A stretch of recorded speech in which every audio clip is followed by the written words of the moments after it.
الشیطان الرجیم بسم اللہ الرحمن الرحیم الحمد للہ رب العالمین الذي خلقنا لعبادته والذي جعلنا من المتمسكين بولایت مولانا امیر المؤمنین والذي جعلنا من الباعثین في اداء المظلوم والحمد للہ الذي جعلنا من المنتظرین لظہور حجته ثم الصلاة والسلام على أشرف الأنبياء والمرسلين حبيب العالمين الذي في السماء سمي في السماء بأحمد وفي الأراضين بأبي القاسم محمد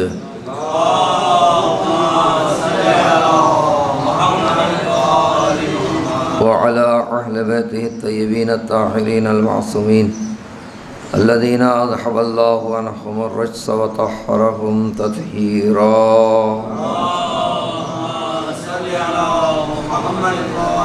ولعنة الله على أعدائهم أجمعين. قال الله الحكيم في الذكر الحكيم أعوذ بالله من الشيطان الرجيم بسم الله الرحمن الرحيم الذين يؤمنون بالغيب ويقيمون الصلاة ومما رزقناهم ينفقون. درود پڑھتے محمد وآل محمد.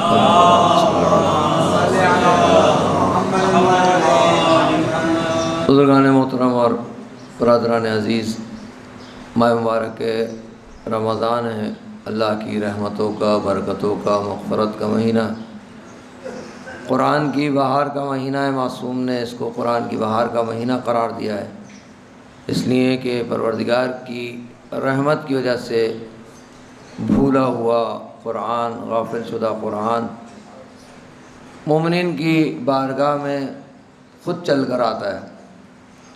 یہ وہ مہینہ ہے کہ تقریباً اکثر لوگ قرآن سے وابستہ ہو جاتے ہیں، قرآن سے جڑ جاتے ہیں، چاہے وہ تلاوت کی حد تک ہی کیوں نہ ہو. تلاوت خود ایک موضوع ہے، تلاوت پہلا مرحلہ ہے کہ جو انسان کو قرآن سے جوڑتا ہے، اور انسان کو چاہیے کہ تلاوت کو اس طریقے سے کہ جس طریقے سے تلاوت کی جانی چاہیے، اس کو چاہیے کہ وہ اس کو سیکھے. کیونکہ قرآن کی تلاوت کم از کم نماز میں تو اسے کرنی ہی کرنی ہے، اور نماز میں اگر تلاوت کے سلسلے سے غلطی کر رہا ہوگا، مخارج کے اعتبار سے، اعراب کے اعتبار سے معنی بدلتے ہیں، معنی بدلتے ہیں، نماز باطل ہو جاتی ہے. قرآن سے جڑتے ہیں، قرآن پڑھتے ہیں، لیکن جہاں قرآن پڑھنے کا مرحلہ ہے وہاں قرآن پڑھنے سے زیادہ اور پڑھنے کے بعد کے مرحلے میں سمجھنے کی چیز ہے. یہ وہ کتاب ہے کہ جو اس میں انسان کی مکمل ضروریات کو ذکر کیا گیا ہے. اس کتاب کو اگر نہیں سمجھیں گے تو یقیناً وہ کامیابی جو انسان کے لیے اللہ نے رکھی ہے اس تک نہیں پہنچ پائیں گے. یہ ڈیفینٹ ہے، یہ بات طے شدہ بات ہے کہ قرآن کو اگر ہم اپنی زندگی میں نہیں لائیں گے، قرآن کو نہیں پڑھیں گے، قرآن کو نہیں سمجھیں گے، تو یقیناً کامیابی ہمیں نہیں مل سکتی. بہرحال یہ بات پہلی دفعہ تو نہیں کی جا رہی، یہاں میں کہوں اس بات کو نوجوانوں کی خدمت میں. کیا وجہ ہے کہ بات سنتے ہیں اور پھر عمل نہیں کرتے؟ یہ تو سب مانیں گے نہیں مانیں گے اس کو. میں پہلی دفعہ تو نہیں کہہ رہا کہ قرآن پڑھنا چاہیے، نہ آپ پہلی دفعہ سن رہے ہیں کہ قرآن پڑھنا چاہیے، اور پڑھنے کے بعد قرآن سمجھنا چاہیے. یہ پہلی دفعہ سنا ہے آپ نے؟ کوئی ہے جس نے یہ پہلی دفعہ سنا ہو بچوں کے علاوہ؟ ظاہر یقیناً ان جیسی بہت ساری باتیں ہیں زندگی میں جو آپ کو میسر ہوتی ہیں. ان باتوں کو سن کر عملی زندگی میں ہم کیوں نہیں اس کو لا پاتے ہیں؟ اس پہ غور کرنا چاہیے، فکر کرنا چاہیے. ذرا یہ موضوع نہیں ہے میرا، لیکن سوچنا چاہیے، نہیں سوچنا چاہیے. جہاں میں یا مجھ جیسا کوئی بولنے والا وقت لگا رہا ہے، آپ بھی تو وقت لگا رہے ہیں کہ نہیں لگا رہے اپنا؟ چاہے مجلس ہو، چاہے درس ہو، چاہے کوئی اور کسی قسم کی نشست ہو، اس نشست کا کوئی فائدہ عملی ہونا چاہیے، نہیں ہونا چاہیے، اظہار عملی ہونا چاہیے نہیں. خصوصاً جو بات سن لی اس کو اپنی زندگی میں کیوں پیادہ نہیں کر پاتے یا پریکٹیکل نہیں کر پاتے؟ یہ ایشو نہیں ہے. آپ اور میری بہت ساری مشکلات کا حل یہی ہے کہ ہم نعمتوں سے صحیح فائدہ نہیں اٹھا پا رہے ہیں. اسی وجہ سے اس طریقے سے آگے نہیں بڑھ پائے. یقیناً آگے بڑھ رہے ہیں، رکے ہوئے نہیں ہیں، یقیناً آگے بڑھ رہے ہیں. اللہ کے بہت قریب ہیں آپ اور ہم، یقیناً اس نے ہم پر بہت رحمتیں اور برکتیں اس نے ہمارے گرد بکھیری ہوئی ہیں، اور ہم کسی حد تک فائدہ بھی اٹھا رہے ہیں، لیکن وہ فائدہ جو اٹھانا چاہیے یہ خود ایک ایشو ہے۔ کسی بھی معاشرے میں کوئی جو شخصیت نمودار ہوتی ہے، الگ سے ہوتی ہے، جو دکھتی ہے، پہچانی جاتی ہے، اس میں کیا خصوصیت ہوتی ہے؟ اس شخصیت کی اصلی خصوصیت یہ ہوتی ہے کہ وہ کوشش کرتا ہے کہ خود کو بنائے، خود کو سنوارے، خود کو آگے بڑھائے۔ یہ وہ ایشو ہے، واقعاً وہ ایشو ہے کہ جس میں ہمیں زیادہ غور کرنے کی ضرورت ہے۔ اگلا درس سننے سے پہلے پچھلے درس کا کیا ہوا؟ جو بات پہلے سنی تھی وہ کہاں گئی؟ اگر مجھے یاد بھی ہے تو مجھے عمل کرنے میں کون سی رکاوٹیں درپیش ہیں جو میں اس پر عمل نہیں کر پا رہا؟ آپ پتہ ہے ہم جیسے جو بولنے والے آتے ہیں اور ہم پر کوئی اعتراض نہیں ہوتا ہے، جو چاہیں یہاں بول کے چلے جائیں، جو چاہیں یہاں آ کے بول کے چلائیں، اس کی ایک وجہ کیا ہے؟ لوگ غور سے نہیں سنتے ہیں، یا غور سے سنتے ہیں تو انہیں معلوم نہیں ہے کہ کیا غلط ہے کیا صحیح ہے۔ یہ مسئلہ نہیں ہے معاشرے کا، کتنا بھیانک مسئلہ ہے یہ۔ سنے جا رہے ہیں، سنے جا رہے ہیں، سنے جا رہے ہیں، سنے جا رہے ہیں، سنے جا رہے ہیں۔ ابھی اگر کہا جائے کہ اصحاب کی محفل میں پیغمبر ایک بات کرتے تھے، لوگ سنتے تھے اور پھر اس کو جا کے بلا دیتے تھے، اس کو مانتے نہیں مانتے؟ اس کو اچھا سمجھتے ہیں برا سمجھتے ہیں؟ یہ اچھی بات ہے بری بات ہے یہ کہ جو اچھی بات سننے کو ملے پھر وہ انسان اتر کے باہر نکل کے بھول جائے؟ غور کرے انسان اس کے اوپر، واقعاً غور کرے کہ اپنا وقت لگاتا ہے اور پھر اس کی زندگی کی کامیابی وابستہ ہے ان باتوں سے، توجہ کے ساتھ آتا ہے، پورے وجود کے ساتھ آتا ہے، سننا چاہتا ہے۔ اس کا مطلب ہے کہ اندر وجود میں کامیاب ہونے کی ابھی وہ جو شمع ہے وہ جل رہی ہے، بجھی نہیں ہے، ورنہ یہاں نہیں بیٹھے آدمی۔ کوشش ہے اس کی، خواہش ہے اس کی کہ وہ کامیاب ہو۔ پھر کہاں پرابلم آ رہی ہے؟ پرابلم کہاں آ رہی ہے؟ اس پرابلم کو سالو ہونا چاہیے۔ بہرحال میں اس سے زیادہ نہیں پھیلاؤں، میں ظاہر نوجوانوں سے بات کرنے کا عادی ہوں، انہیں سے بات کر رہا ہوں، اس کو زیادہ نہیں پھیلانا چاہیے، لیکن یہ سوچے انسان۔ ایک لفظ فقط اپنی ہی موضوع کے مطابق ایک لفظ آپ کی خدمت میں پیش کر رہا ہوں۔ آج کے زمانے میں یہاں بات کہہ چکا ہوں، پہلے بھی کہہ چکا ہوں یہ بات۔ اب بتائیے سید حسن نصر اللہ سب جانتے ہیں ان کو؟ کیوں جانتے ہیں ان کو سب؟ آپ کا ہمارا کوئی رشتہ دار ہے، ہمارے محلے میں رہا ہے، کوئی ہمارا قریبی تعلق ہے اس کا، ویسا محلے کا کوئی رشتہ داری، اٹھنا بیٹھنا، کبھی گئے ہیں بیٹھے ہیں، کوئی کسی کی ملاقات ہوئی ہم میں سے ایک کی بھی؟ کیسے جانتے ہیں اس آدمی کو؟ اور کیا جانتے ہیں اس کو؟ پازیٹیو جانتے ہیں، نیگیٹو جانتے ہیں؟ امام علیہ الصلوۃ والسلام کے سپاہیوں کا ایک سب سے بڑا سپاہی، ایسے ہی جانتے ہیں کچھ اور جانتے ہیں؟ یہ کیسے ہو گیا؟ یہ جتنے اس وقت کینوس پہ جو لوگ موجود ہیں، جو جن کو آپ اور ہم جانتے ہیں، یہ ان کی زندگی میں اصلی چیز کیا ہے جو انہیں یہاں تک لے آتی ہے؟ پہلی اور اصلی چیز یہ ہے کہ خود اپنی فکر میں ہی ہے کہ کہیں مجھے نقصان نہ ہو جائے۔ میں ولایت اور امامت کی بارگاہ میں جب میرا اختتام ہو تو وہ نقصان کی صورت میں نہ ہو۔ تو ولایت کی بارگاہ میں نقصان کب ہوتا ہے؟ جب انسان اپنے آپ سے غافل ہو جائے، پوری دنیا کی اس کو فکر ہو اور اپنی فکر نہ ہو، اپنے آپ کو بنانے کی خواہش ختم ہو جائے، خود بخود انسان جو ہے وہ ان کامیابی اور ان چیزوں سے دور ہوتا چلا جاتا ہے۔ توجہ کرنے کی ضرورت ہے، واقعاً توجہ کرنے کی ضرورت ہے۔ یقیناً یہ سارے مواقع جو، اور ہم تو ویسے ہی آپ کو پتہ ہے کہ ہمیں مجلس ہمارے پاس ہے، محفل ہمارے پاس ہے، درس ہمارے پاس، دوسروں کے پاس نہیں ہے، یقین جانیے نہیں ہے، دوسروں کے پاس یہ نعمتیں نہیں ہیں۔ ذکر اہل بیت اس طریقے سے کسی اور کے پاس ہے؟ اہل بیت کی بات کہیں اور ہوتی ہے اس طریقے سے جس طریقے سے ہمارے ہاں ہوتی ہے۔ قرآن کی بات جس طرح ہمارے ہاں جس جہت سے ہوتی ہے، رخ سے ہوتی ہے، کہیں ہوتی ہے؟ نہیں ہوتی۔ کوشش ہم یہ کریں کہ اس طرف آئیں جو قرآن و اہل بیت کامیابی کا راستہ دکھا رہے ہیں۔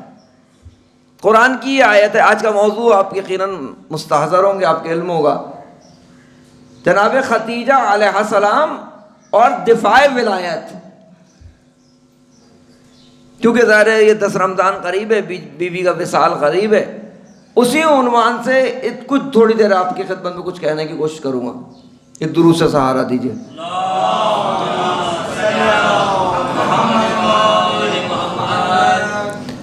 قرآن کی یہ شروع کی جو آیات ہیں اس وقت کے لیے جو سرنامہ کلام قرار دیا ہے وہ کیا ہے؟ بسم اللہ الرحمن الرحیم.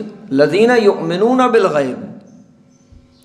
قرآن ابھی ابتدا میں سورہ بقرہ کی آیتیں ہیں. یہ قرآن نے پہلے اپنا بات کی کہ لا ریب فی، یہ کتاب کیا ہے؟ ھدی للمتقین، متقیوں کے لیے کیا ہے؟ ہدایت ہے یہ کتاب. متقی کون ہوتا ہے؟ قرآن نے 6 صفات بیان کی ہیں یہاں کہ وہ متقی کون ہوتا ہے. اور کون بتائے گا متقی کون ہوتا ہے؟ مومن کون ہوتا ہے؟ کون بتائے گا قرآن و اہل بیت کے علاوہ؟ اور جو وہ کہہ رہے ہیں وہی ہے، اس کے علاوہ کچھ نہیں ہے.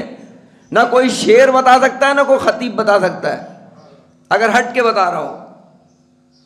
جو قرآن بتائے گا، جو اہل بیت بتائے گا، وہ قرآن کی سمجھ اور قرآن فہمی کے لیے ایک لفظ ہے جو ابھی آپ بقیہ قرآن آپ پڑھیں گے.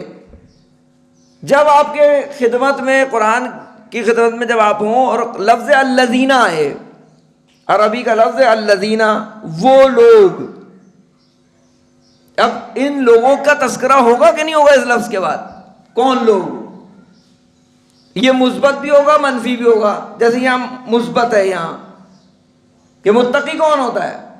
2-3 حصے کم از کم آپ جائیے اور تلاش کیجیے. سورہ مومنون کو دیکھیے جا کے، ایک تو یہی حصہ ہے، 6 صفتیں یہاں بیان کی ہیں متقی کون ہوتا ہے.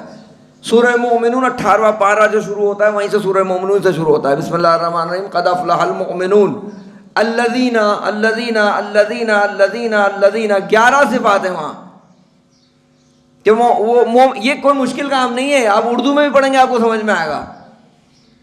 الذین هم فی صلاتہم خاشعون، وہ جو نماز میں خاشع ہوتے ہیں. عن اللغو معرضون، وہ جو لغو سے اعراض کرتے ہیں، منہ پھیرتے ہیں، وغیرہ وغیرہ. 11 صفتیں ہیں وہاں. کس کی؟ مومنین کی. سورہ فرقان میں چلے جائیے 64 آیت سے آخری حصہ کا. عباد الرحمن، اللہ کے بندے کون ہوتے ہیں؟ رحمان کے بندے کون ہوتے ہیں؟ یہ میری ضرورت ہے. یہ چیزیں خود قرآن کھولیں گے، قرآن کے سامنے بیٹھیں گے. امیر کائنات فرماتے ہیں استنطقوا، قرآن سے نطق طلب کرو، قرآن تم سے بات کرے گا. یہاں کیا ہے؟ الذین، پہلی صفت جو قرآن نے بیان کی ہے. متقین کون ہے؟ قرآن کہہ رہا ہے الذین یؤمنون بالغیب. مومن کون ہوتا ہے؟ متقی کون ہوتا ہے؟ جو مومن ہو. پہلی بات ہے الذین یؤمنون. اب یہاں لفظ قرآن نے نہ علم رکھا نہ کوئی اور لفظ رکھا. یہ نہیں کہا قرآن نے یعلمون بالغیب کہ متقی وہ ہوتا ہے جو علم رکھے غیب کا. نہیں، ایمان رکھے غیب پر. انتہائی امتحان ہے یہ شدید. کس چیز پر امتحان؟ جو چیز ظاہر ہے اس پر تو کوئی ایشو ہی نہیں ہے نا. جو نظر آ رہا ہے اس پہ کوئی ایشو ہے ایمان لانا؟ یہ تو نظر آ رہا ہے سب کچھ. قرآن کہہ رہا ہے متقی وہ ہے جو غیب پر ایمان رکھتا ہے. غیب پر، جو چیز ظاہر نہیں ہے. اللہ ظاہر ہے، فرشتے ظاہر ہیں، انبیاء ظاہر ہیں، جنت ظاہر ہے، سزا اور جزا ظاہر ہے،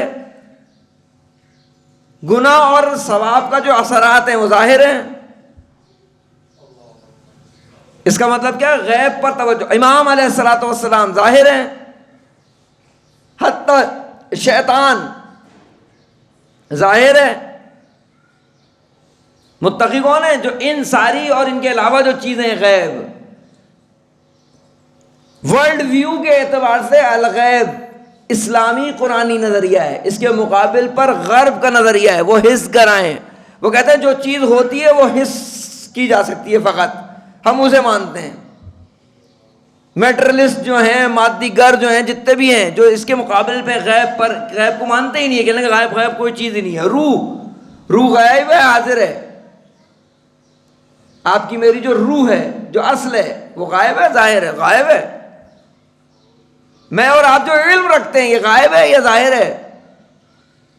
لیکن یہاں مراد کیا؟ یؤمنون بالغیب. سب سے پہلا غائب کون ہے؟ خدا. خدا پر ایمان رکھتے ہیں، علم نہیں. بچوں کے لیے عرض کروں 2 مثالوں کے ذریعے. ایک مثال یہ ہے، یہ جو ڈاکٹر ہوتا ہے، پھیپڑوں کا ڈاکٹر ہے، انتہائی ایکسپرٹ ہے، اور چین اسموکر ہے. کیوں بتائیے؟ کیوں چین اسموکر ہے؟ اس کو پتہ نہیں ہے پھیپڑوں کو نقصان پہنچاتی ہے یہ سگریٹ. کیوں ہے چین اسموکر؟ یہ اپنے پھیپڑوں کے علم کے ذریعے عالم ہے، مومن نہیں ہے. اگر اس کو ایمان ہو اس بات پر کہ نقصان ہوگا، امکان نہیں ہے کہ پھر یہ انجام دے گا. ہم جو گناہ کرتے ہیں، غلطی کرتے ہیں، کیوں کرتے ہیں؟ علم تک رکے ہوئے ہوتے ہیں، ایمان کی حد تک نہیں داخل ہوتے ہیں. چوراہے پر جہاں ٹریفک ہوتا ہے، وہاں پہ جہاں ٹریفک آپ کے لیے بند ہے، سامنے سے کھلا ہوا ہے، گاڑی ڈالتے ہیں روڈ پہ اس طرف. کیوں؟ اس لیے آپ کو پتا ہے کہ اگر آپ گاڑی ڈالیں گے تو گاڑی کو اور ہمیں نقصان ہوگا. جس طریقے سے ہمیں یہ نظر آ رہا ہے، اسی طریقے سے گناہ کا نتیجہ نظر نہیں آ رہا ہے. ورنہ جس طرح گاڑی نہیں ڈال رہے گناہ نہیں کریں گے. علم ہونا اور ہے، ایمان ہونا اور ہے. جیسے وہ عام طور پہ کہا جاتا ہے، یہ جو غسل خانہ ہے، یہاں اکیلے مردے کے ساتھ رات کیوں نہیں گزارتے؟ علم تو یہ کہتا ہے یہ کچھ نہیں کر سکتا. اسی کچھ نہ کرنے پر ایمان ہے آپ کو، مجھے.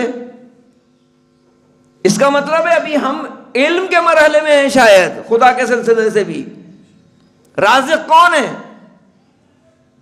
آیا یہ علم ہے یا ایمان ہے کہ وہ رازق ہے؟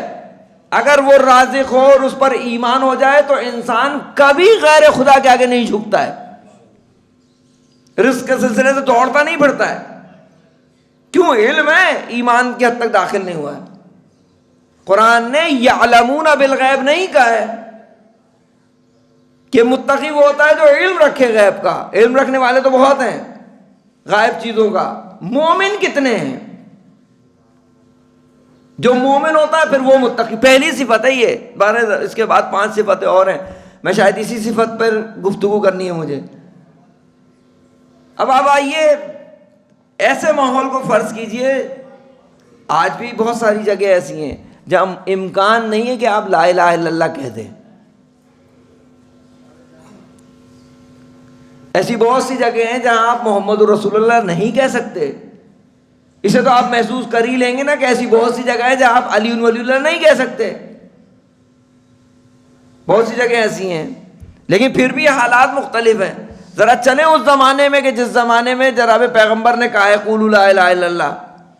وہ جاہلیت کا دور مکے کا، جہاں ہر شخص کا اپنا الگ بت ہے. یہ تو 360 بڑے بت ہیں، ورنہ ہر شخص کا اپنا بت الگ ہے جو لیے پھر رہا ہے. ایسے ماحول کے اندر ان بتوں کی نفی کرنا یہ آج بہت آسان ہے. اس وقت بہت ہمارے لیے اس کو فیل نہیں کر پاتے ہیں کہ نماز پڑھنا 2 رکعت آپ کہیں گے کوئی مشکل ہے. ہمارے ذہن میں بھی نہیں آتا کیونکہ ہم ایسے معاشرے میں پلے بڑھے.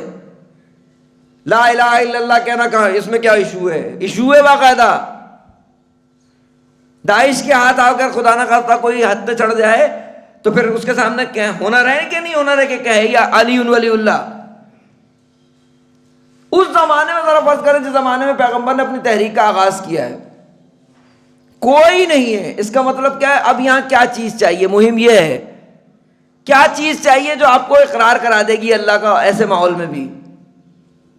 اس میں بہت ساری چیزیں، ایمان.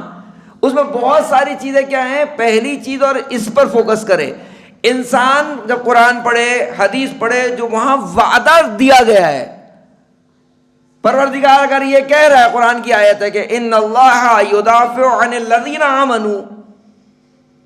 پروردگار کیا کہہ رہا ہے؟ پروردگار اس آیت میں کہہ رہا ہے کہ پروردگار یقیناً کہہ رہا ہے، یقیناً اللہ مومنین کا دفاع کرنے والا ہے. مومنین کا کیا کرے گا؟ یدافع عن الذین آمنوا. جو مومن ہے اس کا مدافع کون ہے؟ خدا. اب کیسا ہی ماحول کیوں نہ ہو، اگر اس بات پر انسان کو ایمان ہو کہ اللہ سبحانہ ہوا تعالیٰ اس کی مدد کرے گا، اس کا دفاع کرے گا، اس کی نصرت کرے گا، پھر اس کے لیے کوئی چیز اس کو نہیں روکے گی. یہ روکے گی؟ یعنی اس ماحول کو اگر فرض کرے آج تو واقعاً پیغمبر، ساری دنیا پیغمبر کا کلمہ پڑھتی ہے، سارے مسلمان پیغمبر کا کلمہ پڑھتے ہیں. ذرا اس زمانے میں تصور کریں جس زمانے میں ابھی پیغمبر نے اعلان بھی نہیں کیا ہے، وہاں کوئی پیغمبر کی تصدیق کرے. اس ماحول میں کوئی کسی کی تصدیق کرے پیغمبر جیسے کی. پیغمبر کی تصدیق کا مطلب پتہ ہے؟ اس زمانے میں پیغمبر کا ساتھ دینے کا مطلب پتہ ہے؟ جب کوئی نہیں ہے پیغمبر کے ساتھ اور وہ تصدیق کرنے والا بھی کوئی خاتون ہو. ہم تو اسے سرسری گزر جاتے نا کہ پیغمبر نے کہا میں خدیجہ کو اس لیے یاد کرتا ہوں کہ جب میری سب تکذیب کر رہے تھے خدیجہ تصدیق کر رہی تھی. مہم یہ ہے کہ تصدیق کیسے کر رہی ہیں. آپ کو پتا ہے اس ماحول کے اندر خدیجہ سلام اللہ علیہا کا پیغمبر کا ساتھ دینے کا مطلب یہ ہے کہ اگر پیغمبر کا ساتھ دیں گی تو مال بھی جائے گا، شخصیت بھی جائے گی، سب جائے گا. وہ بچے گا اس ماحول کے اندر، سارا معاشرہ مخالف ہو جائے گا. لیکن پرواہ نہیں ہوتی اس آدمی کو جو مومن ہو، اس کو پرواہ نہیں ہوتی اس بات کی. جناب خدیجہ علیہ السلام کی ذات مبارکہ میں موجود ہے پریکٹیکل. اس ماحول میں تصور کیجئے کہ اس ماحول میں کہے کوئی کہ میں جو آپ کہہ رہے ہیں وہ میں کہہ رہی ہوں. اس کے پیچھے کیا ہے؟ اس کے پیچھے یہ پیغمبر صلی اللہ علیہ وآلہ وسلم پر اعتقاد، ان کے خدا پر اعتقاد. اور اصلی بات جو مومن کے لیے جو انسان کو بوسٹ کرتی ہے، آگے لے جاتی ہے، خدا کے وعدوں پر علم نہیں، یقین، ایمان کہ جو خدا نے کہا وہ سچ ہے. خدا کے وعدوں کے علاوہ کوئی چیز سچ نہیں ہے. جو خدا نے کہا ہے، خدا کے بے شمار وعدے ہیں، خدا کے وعدے سچے ہیں. یعنی جناب خدیجہ علیہ الصلوۃ والسلام کی ذات بتا رہی ہے اس وقت ایمان کا اعلان کر کے. ایمان لائی نہیں ہے وہ، اسلام لائی نہیں ہے، اعلان کیا ہے. یہ دو لفظوں میں بہت فرق ہوتا ہے. عام طور پہ لوگ کہہ دیتے ہیں کہ وہ جو ہے نا ایمان لائی ہیں یا اسلام لائی ہیں. اسلام اور ایمان وہ لاتا ہے جو پہلے کافر ہو. یہ وہ لوگ ہیں جو اعلان کرتے ہیں خالی مصلحت کے اعتبار سے. ضرورت نہیں جب اعلان کیا کہ ہم مسلمان ہیں، اب جو ہے نا ہم مومن ہیں، ان کا اعلان ہوتا ہے. تو یہ جو اس زمانے میں اعلان کر رہے ہیں اپنے اسلام اور ایمان کا، کیا دیکھ کے کر رہے ہیں؟ انہیں معلوم ہے ایک تو اللہ پر اعتقاد ہے، رسول اللہ پر کی تحریک اور اس کے حق ہونے پر اعتقاد ہے. دوسرا انہیں پتہ ہے کہ آئندہ آنے والے وقتوں میں اگر ہم ابھی قیام نہیں کریں گے، تصدیق نہیں کریں گے تو یہ تحریک یہیں دم توڑ جائے گی. اور اگر ہم یہاں تنہا بے تنہا بھی یہاں اگر ان کا ساتھ دیں گے تو آنے والے وقتوں میں پوری انسانیت ان کا کلمہ پڑھ رہی ہوگی جو آج دیکھ رہے ہیں آپ. یعنی جو آج ہم دیکھ کر سمجھ رہے ہیں، خدیجہ نے اس وقت سمجھا ہے بغیر دیکھے. اور بغیر دیکھے سمجھنے کو ہی تو کہتے ہیں یؤمنون بالغیب. غائب ہے مطلب آج کا زمانہ اور آج کے بعد کا زمانہ جناب خدیجہ کے سامنے تھوڑی ہے. وہ غیب ہے سارا کا ساتھ، لیکن وہ غیب جو اللہ کا بتایا ہوا غیب ہے. اصلی بات یہ ہے کہ اللہ کے دیے ہوئے وعدوں پر انسان کیا کرے؟ ایمان رکھے. علم نہیں، ایمان رکھے. ایک وعدہ جیسے آپ عام طور پہ سنتے ہیں ان تنصروا اللہ ینصرکم. اگر تم اللہ، قرآن کی آیت ہے، اگر تم اللہ کی مدد کرو گے اللہ تمہاری مدد کرے گا. ظاہر ہے اللہ کو ہماری مدد کی ضرورت نہیں ہے. وہ اس بہانے سے کہ اپنے آپ کو کہہ رہا ہے کہ تم اگر ہماری مدد کرو گے، اس لیے کہ ہم تمہاری مدد کرنا چاہتے ہیں، ہم تمہاری مدد کرنا چاہتے ہیں. اب اس وعدے پہ کہ اللہ مدد کرے گا جب ہم اس کی مدد کریں، یا اس جیسے اور بہت سارے وعدے قرآن میں. مثلا ایک جو ہے فاذکرونی اذکرکم، کہ تم میرا ذکر کرو میں، یعنی کیا؟ تم مجھے یاد کرو میں تمہیں یاد کروں گا. تم فانی ہو کر مجھے یاد کرو گے، میں باقی ہو کر تمہیں باقی کر دوں گا. خدا ہے، خدا. اس پر ایمان ہونا مسئلہ خالی سننے کا یا علم کا نہیں ہے، سماعت کا مسئلہ نہیں، علم کا مسئلہ نہیں ہے، ایمان کا مسئلہ ہے. کس طریقے سے انسان اس پر ایمان، اور ایمان ظاہر لانے والی چیز تھوڑی ہوتی ہے، تو قلبی کیفیت کا نام ہے. انسان کا دل اس کو قبول کرے پورے وجود کے ساتھ، اس کے علاوہ کچھ نہیں ہے. اللہ کے دیے ہوئے وعدے سچے ہیں. یہ جناب خدیجہ کی ذات میں سب سے زیادہ بارز چیز ہے، روشن ترین چیز ہے. یعنی اگر آپ ان کی تاریخ میں جا کے پڑھیے، اس معاشرے کے اندر ان کی جو سیرت اور ان کے کردار کی باتیں ہیں تو اپنی جگہ، یعنی اتنا بھیانک معاشرہ ہے کہ خاتون کا جو وہاں صورت حال ہے آپ کو معلوم ہے، ممبر سے بیان بھی نہیں ہو سکتی ہے. جو خاتون کا وہاں حشر ہے، اور جو خاتون جس عنوان سے وہاں مشہور ہے اس زمانے میں، بدترین خاتون کا جو کردار ہو سکتا ہے وہ سب سے زیادہ وہاں معتبر ہے. اور اس بدترین ماحول کے اندر ختیجہ ان کی زبان سے کہلوائے کہ میں طاہرہ ہوں، لقب ہے جو انہوں نے دیا ہے. اس معاشرے نے جناب خدیجہ علیہ السلام کو اتنا آپ کو محفوظ کر کے چلی ہیں، حالانکہ مالدار ترین خاتون ہے. تاریخ نے لکھا ہے کہ کتنا مال تھا، لیکن جناب خدیجہ اس معاشرے میں مال و دولت کے ہوتے ہوئے بھی خود کو ثابت کرتی ہیں کیا کہ طاہرہ ہیں. اس سے زیادہ سنگین بات یہ ہے کہ پورے معاشرے کو بائیکاٹ کے لیے اپنے پورے قوت کے ساتھ تیار ہیں. اتنی مالدار خاتون 3 سال شیب ابی طالب میں پتے کھا کے رسول اللہ کا ساتھ دے رہی ہے. کیوں؟ اسے پتا ہے کہ اللہ کے وعدے حق ہیں. یؤمنون بالغیب کا تقاضا یہ ہے کہ اللہ کے راستے پہ چلو، کوئی نقصان ہونے والا نہیں ہے. یہ نقصان ہوگا انسان کو جو اللہ کے راستے سے روکتا ہے. شیطان کا جو دھوکہ ہے وہ کیا ہے کہ وہ کہتا ہے کہ جب اللہ کے راستے پہ چلو، کہتے سے مراد ہے وہ کان میں آ کے نہیں کہتا، نظریات کے اعتبار سے انسان کو اس طرح سوچنے میں مجبور کرتا ہے کہ اللہ کے راستے پہ چلو گے تو نقصان ہوگا، نقصان ہوگا. یہ بات جناب خدیجہ کے فضائل میں یہاں میں پہلے کہہ چکا ہوں، پھر تکرار کروں. جناب خدیجہ ایسی ذات ہے کہ جس کو اللہ نے نمونہ عمل قرار دیا کہ کوئی نقصان نہیں ہوگا. کتنا مال خرچ کر لیں گی جناب خدیجہ سلام اللہ علیہ، لیکن جناب خدیجہ نے خرچ کر کے بتایا ہے.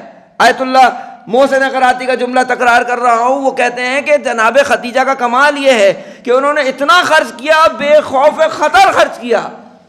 کیوں؟ نہ پتا ہے کہ اللہ کی بارگاہ میں خرچ کرنے سے نقصان نہیں ہوتا. وہ فرماتے ہیں کہ خدیجہ نے کثیر دیا ہے، کوثر لیا ہے. یعنی کیا؟ وہ ایمان. انہیں پتا ہے کہ کثیر خرچ کروں گی تو یقیناً کیا ہے مجھے خدا کوثر دے گا. پیغمبر کی تحریک میں جناب خدیجہ کا یہ والا رخ کہ انہیں پتا ہے کہ جو پیغمبر کہہ رہے ہیں یہ سچ ہے، اس کے علاوہ کچھ سچ نہیں ہے. وہاں کم پروپیگنڈا ہوگا. کیسی کیسی خواتین، بڑی بڑی خواتین آ کے جناب خدیجہ کے پاس آ کے کتنا دھوکہ دینے کی کوشش کرتی ہوں گی وہاں کہ کس چکروں میں پڑ گئی ہو تم، وہ کہاں تم کہاں، اسٹیٹس کا مسئلہ، نہ جانے کیسی کیسی باتوں کا مسئلہ نہیں. چونکہ یؤمنون بالغیب پہ کھڑی ہیں، کوئی چیز انہیں نہیں ہلا رہا، کوئی چیز نہیں ہلا رہی جناب خدیجہ علیہ السلام. یہ کیا ہے؟ اچھا یہ ہمارے لیے خالی ظاہر فضائل سننا، اس پہ خوش ہونا ہمارے لیے واقعا نعمت ہے، لیکن یہ اپنی زندگی میں لانا ہے نا. آج مثال کے طور پر بس اس بات کو کروں اور بات کو تمام کروں. بالغیب، یؤمنون بالغیب. آپ بتائیے امریکہ نے کامیاب ہونا ہے یا ختم ہو جانا ہے؟ کتنے لوگوں کو اس پر علم ہے اور کتنے لوگوں کو اس پر ایمان ہے؟ ابھی جب سید کی شہادت ہوئی تو آپ اور میرے ذہنوں میں کیا ہے؟ ختم ہو گیا سب کچھ. سردار بھی چلے گئے، حاج قاسم پہلے چلے گئے تھے، سید حسن اب چلے گئے، اور جو صفی الدین بھی چلے گئے، اس کے ساتھ جو اسماعیل ہنیہ بھی چلے گئے، سارا کی ساری اس کی قیادت چلی گئی فلسطین کی. تو بس اس کا مطلب کیا ہوگا؟ یہ ہمارا امتحان نہیں ہے. یہ یہاں پتہ نہیں چلے گا یؤمنون بالغیب والے لوگ کتنے ہیں، یہاں پتہ چلے گا. اور یہاں آپ کا میرا امتحان ہوگا دونوں ذریعوں سے. ایک یہ کہ میرا تفکر کیا ہے، دوسرا میرا عمل کیا ہے. پتہ تو چلے کہ آیا واقعاً امریکہ اسرائیل کامیاب ہو سکتے ہیں، جسے اس زمانے میں بتوں کے بڑے بڑے لیڈر تھے. جناب خدیجہ کو پتا تھا کہ سفیان کامیاب ہو جائے گا، انہیں یقین تھا کبھی کامیاب نہیں ہو سکتا کچھ کر لے. تو جس طریقے سے وہاں کامیابی نہیں تھی ایسے یہاں کامیابی بھی نہیں ہے. لیکن حالت ایمان تک لائیں خود کو. یہ جب ابھی سیریا کے اندر ہی جولانی وغیرہ جب آئے ہیں، اس کے بعد جو مقام معظم رہبر نے تقریر فرمائی ہے، آقا کیا فرماتے ہیں؟ کہتے ہیں سیریا کا اپنا جوان بیدار ہوگا، ان سے دوبارہ یہ حکومت چھین لے گا. یہ لفظ نہیں ہے، یہ وہی یؤمنون بالغیب ہے کہ اللہ کے وعدے سچ ہیں، کہ خدا نے جو وعدے کیے ہیں کہ حق نے کامیاب ہونا ہے. حق ہمیشہ کامیاب ہے. جناب خدیجہ سے لے کے خود کربلا میں آ جائے, کربلا میں اسباب نظر آ رہے ہیں, کچھ کربلا ملموس ہے, کربلا میں اسباب نظر آ رہے ہیں, لگتا ہے کہ جیت جائیں گے. بظاہر اگر آپ ظاہر کی اینک لگائیں, بالغیب کو ہٹ کے ظاہر کی اینک لگائیں تو کیا نظر آتا ہے؟ لیکن جب آپ یومنون بالغیب پہ نظر کریں گے تو پتہ چل جائے گا کہ وہ جو اللہ نے کہا ہے کہ تم میری یاد کو باقی رکھو, میں تمہاری یاد کو باقی رکھوں گا, تو نظر آ جائے گا کربلا کامیابی کی سب سے بڑی دلیل ہے. لیکن وہ تاریخی واقعات ہیں, یقیناً اس پر توجہ ہونی چاہیے. لیکن آج کے زمانے میں آپ کو کتنا سمجھ میں آ رہا ہے کہ حق آج کا حق جو ہے کامیاب ہو رہا ہے؟ یہ جناب خدیجہ سے سیکھنے کی ضرورت ہے. وہ بتاتی ہیں کہ میں ہمیشہ حق کامیاب ہے, اللہ کا وعدہ سچا ہے, اللہ نے جو کہہ دیا وہی ہونا ہے, اس کے علاوہ کچھ نہیں ہونا. اس کو اب ہم یومنون بالغیب کی جب بحث میں ہم آتے ہیں تو ہمیں نظر آتا ہے کہ اللہ کے غیب پر ایمان ایمان ایمان. اس کا ایک مسئلہ, نوجوان دوست, الارم سے اٹھنا اور خود سے اٹھنا نماز کے لیے, الارم لگا کے اٹھنا, ایک خود سے اٹھنا, دونوں میں کیا فرق ہے؟ دونوں میں شاید یہ فرق ہو, وہ بھی بہتر ہے اور اچھا ہے, میں اس کو خدا نخواستہ اس کی نفی نہیں کر رہا کہ الارم سے اٹھنا اس والے سے تو بہتر ہے جو اٹھتا ہی نہیں ہے.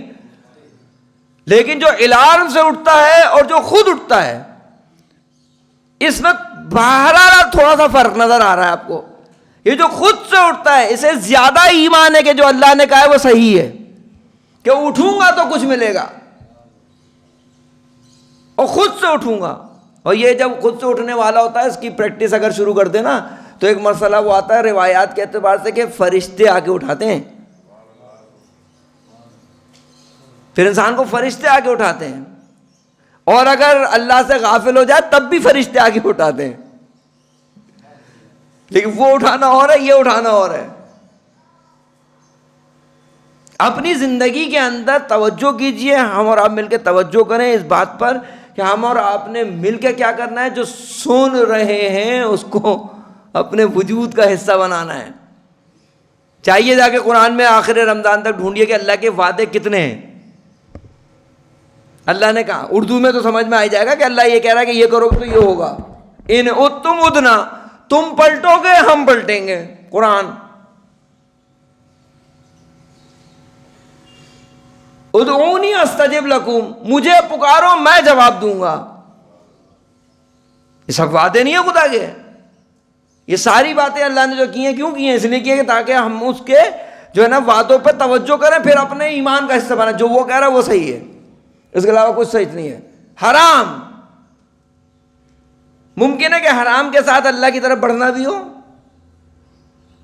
اللہ نے حرام میں رکھا ہے کہ پیچھے ہٹو گے, چاہے وہ آنکھ کا حرام ہو, کان کا حرام ہو, زبان کا حرام ہو, ہاتھ کا حرام ہو, کس فکر کا حرام ہو, جو حرام ہے وہ اللہ سے دور کرے گا.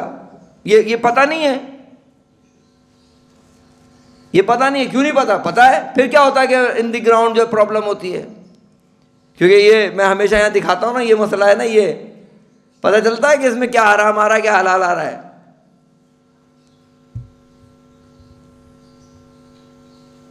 اسکرولنگ میں پھر اس کو تکرار کرو, اسکرولنگ میں کہیں نہیں رکتے آپ, کہیں رکتے ہیں. ہر آدمی اس وقت تو بڑا چھوٹا بوڑھا سب تیار ہے نا اس کے اوپر. اسکرولنگ میں جہاں رکتے ہیں یہی آپ کی چوائس ہے, یہی آپ کا ٹیسٹ ہے, یہی بتاتا ہے کہ آپ جا کہاں رہے ہیں.